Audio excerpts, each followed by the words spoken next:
You said that it was really hard for you to explain. And I think for the most part, like religion and spirituality, like what are the fundamental questions of mankind? Why are we here? What is our purpose? What happens to us when we die? Really? Right? Those are pretty much like the fundamental things that I feel like religion answers for everybody. So for me, I fucking love and celebrate and honor that there's so many different ways to skin a cat, you know?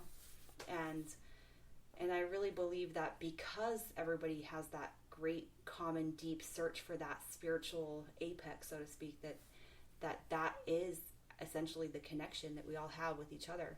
And so it's really cool because it is a universal source, really. It's a universal love. Yeah. And it would just be so powerful if we could like find more ways to come together instead of feeling so separate from each other. And I hate that.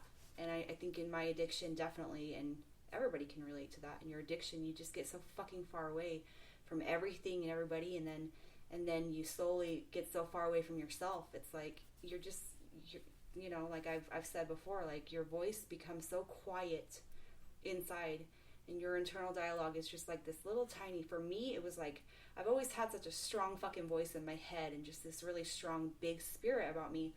And so to have that little that girl's voice, that powerful lioness, like turn into a whisper, it was really fucking scary. That was a really dark time for me. And feeling thoughts like you said, like I don't want to live like this. Like I'd rather fucking die. Like that scares me now when I think about it. I just want to ask you, I have a really close friend right now that's dealing with addiction, and I found myself not being able to be as cool as you about it and as patient. Like I found myself like feeling like being really tough love, you know, because for me, I needed that. I needed to fucking lose everything, and I needed to hit my bottom so fucking hard that I had no options. I needed to have every single person tell me, fuck you, not again.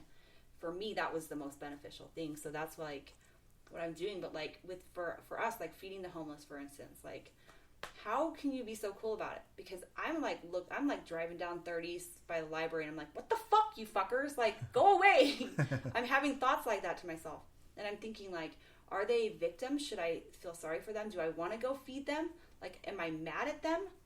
Yeah. Is there like, you know, I'm just being honest. Like I'm having thoughts like that. Like, what the fuck? And my friend tried to sleep at the homeless shelter last night. She got all of her shit stolen from her. Oh. So I have these other sides of this that so how is it that you are so, what is your theory about that? Like, do you think some people are just like destined for homelessness? Is there like, or what is it?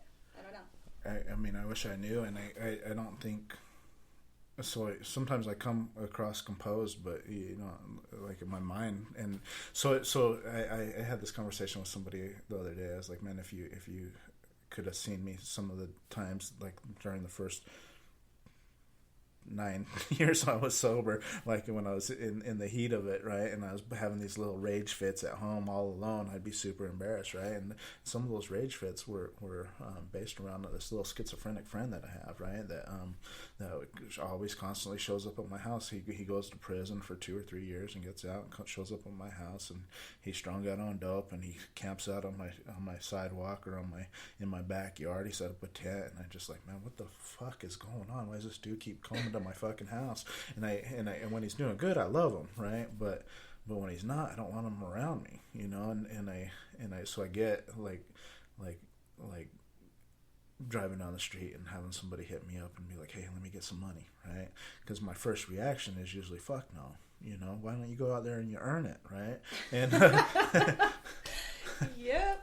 But I guess to answer your question, it's like I'm not always calm and cool and collective with it, right? I don't understand it. I don't get it. Like it sucks. I feel like it is my responsibility to help out the people that I can help out, but I know that I can't help them all out, right? Like there's something different with mental health, right? Like people that are schizophrenic or bipolar or on having these extremes, and I feel like I'm bipolar, right? Like or at least I have been, where I've had these manic episodes and I have these moments of depression, and when I'm in those moments, like I don't feel like anybody can pull me out, you know?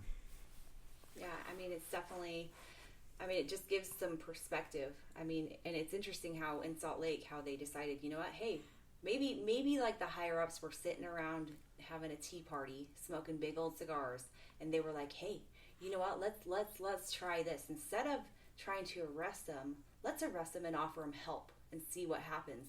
And it's interesting because there are so many people that I used to get high with that were offered help, and they took it, and they just, came out amazing from it. Yeah. So it's really kind of an interesting thing, and I think that it's like legalizing drugs, so to speak.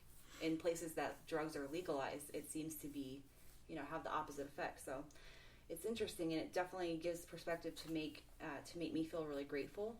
Grateful that I was a really fortunate one that was able to recognize, all right, here's your ticket out, dude. Yeah.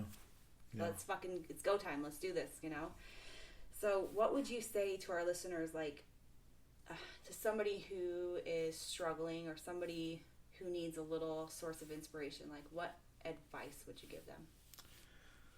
Don't give up. Don't give up, because the whole time I was doing bad. The times I went to prison, or even when I was 13 years old and I went to a detention center for my first time and had to sleep in a lockdown facility. I hated what I was going through. I hated it when I got sentenced to prison. I hated every time in between that I was locked up or I was running the streets, and I was looking for a way out, I think, for a really long time. And the truth is I wanted to give up. I kind of want to stick a gun in my mouth and just end it over and over and over again. And I'm just so glad that I didn't. So my piece of advice is, like, man, don't give up. Like, I know it gets hard out there. I know that it gets cold. I know that it gets lonely. I know that life sucks and that it hurts sometimes, but don't give up. And then once you get that opportunity, run with it, right? Because that's what I did. I've been to treatment one time. I got offered help one time in my whole life, right? And when I finally got offered it, I did everything in my power to keep it, and I protected it with everything, and I still do. I still protect my freedom and my life and my recovery with everything that I have, because I'm afraid to go back to that way that I was living before. It sucked. I don't want to go back there. So I really like that. Thank you again for sharing all that. The advice that I think, I don't know, that comes to me when I think about, I guess my experience was similar. I never had any treatment or help, and for me, I was like in jail, and I was like, all right, drug court is like a way that I can get health care, I can get into treatment, like this is it for me.